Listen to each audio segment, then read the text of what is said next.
Yo, what's poppin', Bagel Bros, and welcome back to another Patreon rant. If you want one of these for yourself, be sure to give me $10 on Patreon. This one comes from KD Pack, who says, rant about some of your favorite books.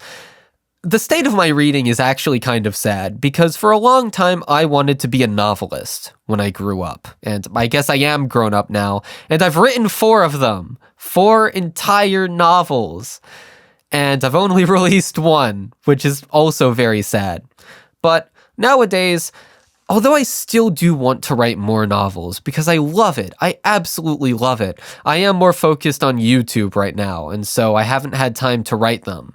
And because of that, I also haven't been reading many novels lately. I haven't read a book all year, which is depressing and disgusting, and I feel bad for it. But even in my prime, right? Like, I didn't read that much. I mean, back in middle school and early high school, I would read, like, Warriors and fucking Wings of Fire. And recently, I actually got into a Harry Potter stint, and I made it to about the 5th book before it became so wastefully long that I literally could not stand it anymore.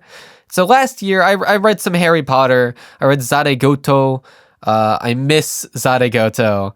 I actually rewatched my Zaregoto V3 video yesterday, and that video is amazing. I really knocked it out of the park. But yeah, there's just a lot, like, I miss reading a lot. The book I've been wanting to read is Adachi and Shimamura.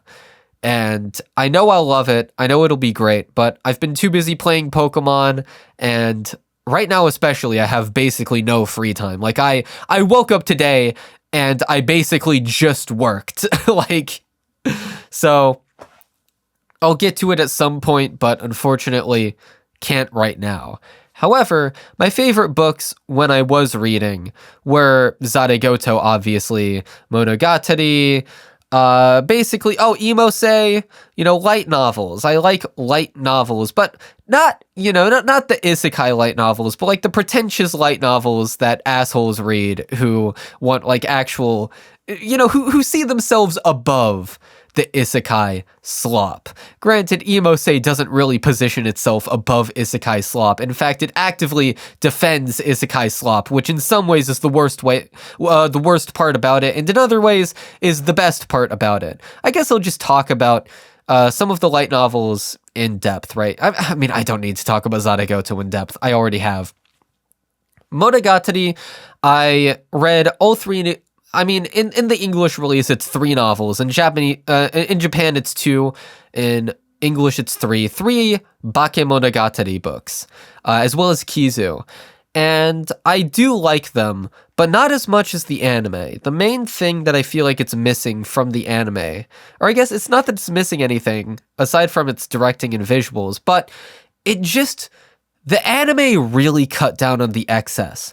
And in a lot of ways, cutting down on the excess made it better, because the dialogue is so long in the books, and it's like, even though it's the same style, and even though I generally do like it, it's just too much. When you stick in these conversations for so long, eventually it wears on you.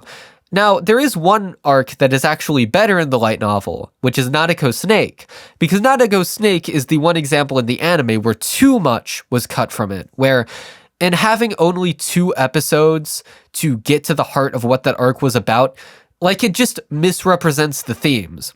The theme of Bakemonogatari specifically is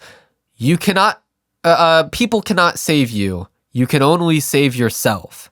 Which is to say that your emotional hangups are your fault on some level.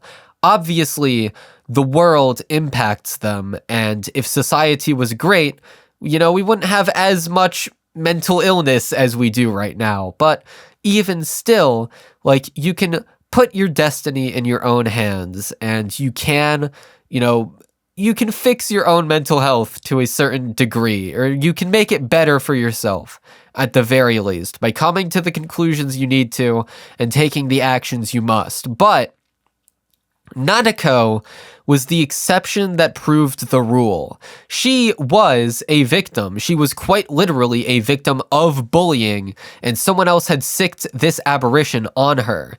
And so it was basically like there was an entire conversation in that arc in the light novel about how Nanako is the only one who needs saving. And that was really interesting from a thematic standpoint, and the anime just nixes it entirely, pretty much. And so in the anime, it's really weird that Nanako, like it's not Nanako's fault that she's afflicted by her aberration, but in the light novel, it's like, well, no, there's actually a reason for it thematically. You know, this was necessary. Another light novel series I got into for a while and that I own, I believe, four? Do I only own three? I feel like I own four. Whatever, I own a certain number of books from the Imose series, although I read most of them on the internet. And it is a really good book series, asterisk. I don't think that Yomi Hirosaka is the greatest storyteller from a technical perspective, but I think the way he writes characters and dialogue is so endearing that it makes up for it. Like, there are tons of complaints I have about Imose, and I think thematically it kind of falls apart near the end completely. I haven't actually finished it, but there were parts where I really sincerely disagreed with the message of the series. Like, the book almost defends making light novels and art like just a job, and on some level I see where it's coming from.